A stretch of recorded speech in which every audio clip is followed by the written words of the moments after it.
Hi, Hi, I'm Masha, I'm Gerard. and this is our It Gets Better video. With a twist. Exactly. So we decided to make this video for people who feel different, even in the different community. Do you want me to go ahead? Yes. Okay. So we'll get to telling our stories in a minute, but this video is really geared towards those who feel like they're not fitting into the LGBT community, but they know they also don't feel like they fit with the straight cisgendered folks. And that's because we felt that way basically our entire lives thus far. So We also want to just say that it's okay to be queer. And this is the dictionary definition of the word to be different, to be odd, to be weird. Because this society is so rigidly structured on normalcy, on these concepts of things being normal, being average, being conformist. fixed, conformist. Yeah. And so it is seen as dangerous. It is seen as subversive to be anything but normal. So, first thing is that we applaud you for having the strength, for having the insight to one realize that you're different, and then to work to being okay with that. It's hard work, but we affirm and support you. And finally, we want to let you know that though the situations that you're in, though the challenges that you face may not change, may not improve in some earth shattering, watershed way, you get better. You get stronger. You develop new ways of approaching life. Our whole issue with the campaign is that while it can be very affirming for those people who do identify as LGBTQIASPPXYZ GOAT, etc. Right. For those people even those people that do identify as that, but especially for people who don't pick a label and are not comfortable with those kinds of labels, it can be very alienating to try and fit into the community. And it's never really going to magically get better for them. You're not going to grow up, you're not going to go from high school to college, find this magical group of friends that are going to affirm and validate everything about you. And a lot of the videos have been about, well, I just waited long enough and I found this community of people. I found this magical niche, or I met my significant other and he or she or they made everything okay about me. And that's crap. I'm sorry, but you need to learn and come to terms with being okay with yourself, because at the end of the day, the only person that you answer to and the only person that you have to deal with is yourself. Mm-hmm. That's you. You, yourself, and you. You, yourself, and you. And this idea of a community is problematic in itself, yes. To begin with, because community carries with it the assumption that everyone is the same. Again, we face this issue of normalcy. So they tell you that there's a certain way to be heterosexual, that there's a certain way to be homosexual. This meaning men have sex with men, women have sex with women. There is in that a right way and a wrong way to be a man and or a woman. Right. Those people who do not fit into any of those categories are left out, are forgotten, are ignored, and are deeply marginalized. And are treated just generally as freaks, or people who are closeted or stunted in their queer growth. For example, we'll mention in a minute our own evolution into coming in terms of our separate identities and our identity as a unit. But it really is silly when people are like, well, you went through so many different identities. What are you? We're people. We're people who have feelings and hobbies and jobs and interests and families. And so when your personhood is reduced to who you have sex with, or who you love, or the pieces or parts that you have or think you should have, when the entire being that you are is reduced to labels of sexuality and gender, there is a problem. And all too often, gender and sexuality affirming and inclusive spaces become exclusive to those issues. Mm-hmm. And to add a third little caveat, a little card up our sleeve, it is also a big pink and purple elephant in the room to be non-monogamous or to be inclined to a polyamorous romantic orientation. Which we'll get to briefly. So again, this is something that is different, that is labeled, and when the pin of normalcy is set in one place and you don't accord to that, you stand on the outside, and by virtue of that, we stand with you.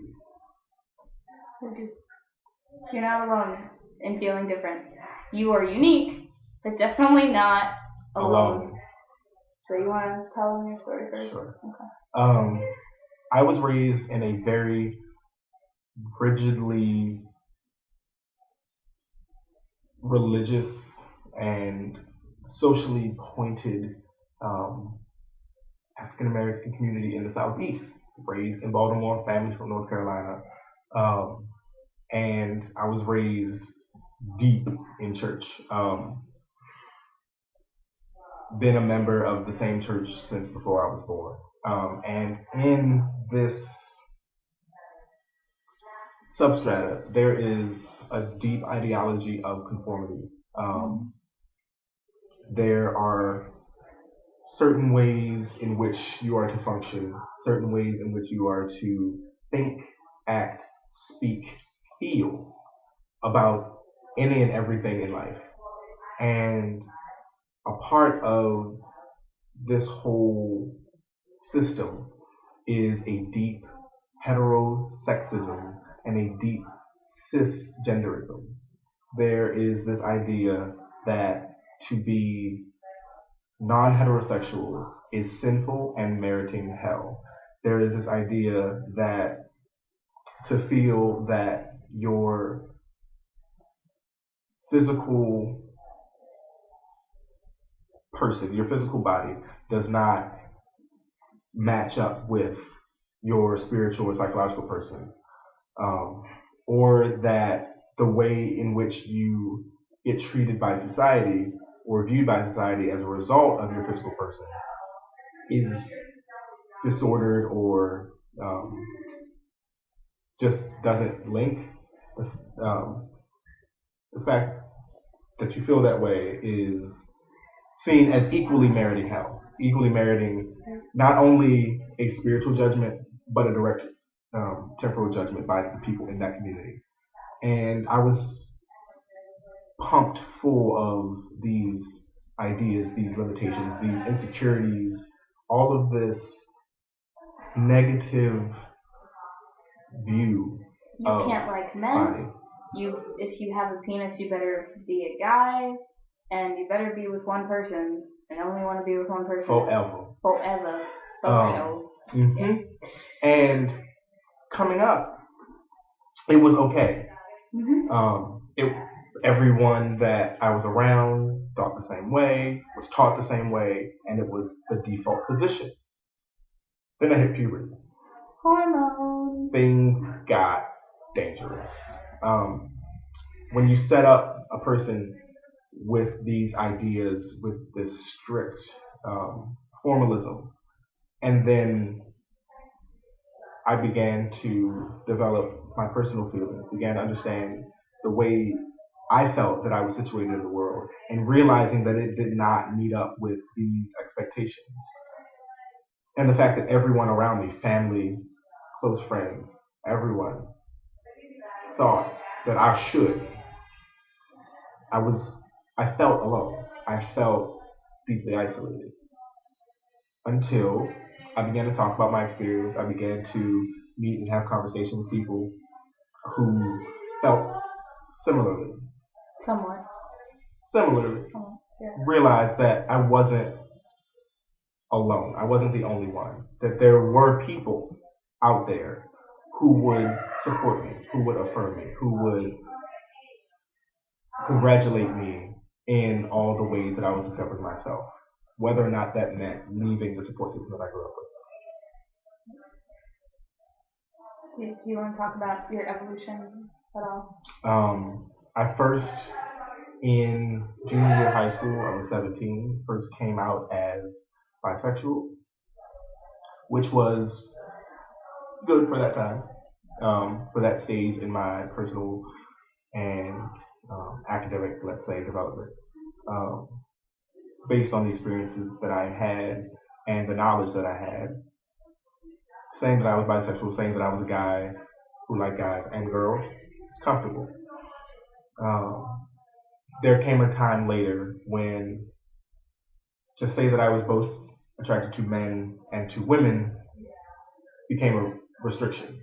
That became a constricted space to live in, because what about people on the margins? So let's say men who weren't born with penises, women who weren't born with vaginas.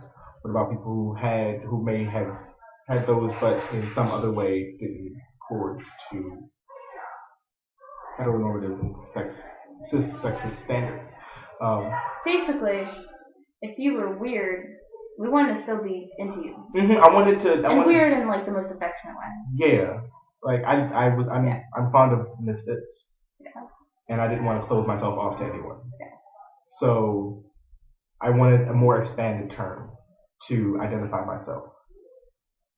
Pansexual was something that became available to me the more that I researched, the more that I read. But even that, because of the way that it's viewed, the way that it's used in the general public, I saw it as a limiting space as well, because they say to be pansexual is to have the ability to establish or feel a physical, psychological, and or emotional attraction to members of any and all genders. Fine, wonderful, if that is who you are. If the person that you are is bisexual, if the person that you are is pansexual, that is a wonderful thing. We support and affirm that. Absolutely. Didn't work for me. It was still too closed, too limited. Where I found some degree of comfort was in the label of queer. Being a fan of Brit Lit, I knew that queer really just means different. Queer really just means to be distinct, to be special. And that was a nice place to be. Then, once I was rather situated as far as my sexual orientation as being queer, I could feel out how it felt for me to be in my physical body. The opinions that I had, things that I had been afraid to examine for a long time growing up, and I welcome it. With consent. Consent is sexy. But I began to think about the way I felt about being a boy or being a man growing up.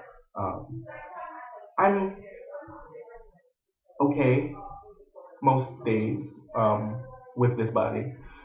There are serious misgivings a lot of the time, but I don't always feel the way they tell me I should feel inhabiting this space.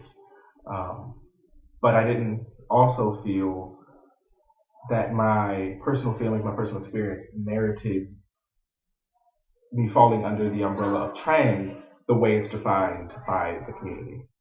And so this idea of not wanting to steal the thunder from people who very linearly identify as transgender or trans or even transsexual, whatever trans term you feel like employing, not wanting to steal it from them because they have a legit thing going on there. You know, it's a whole process that they can partake in or not partake in, especially for those people who outwardly want to express their transgender identities.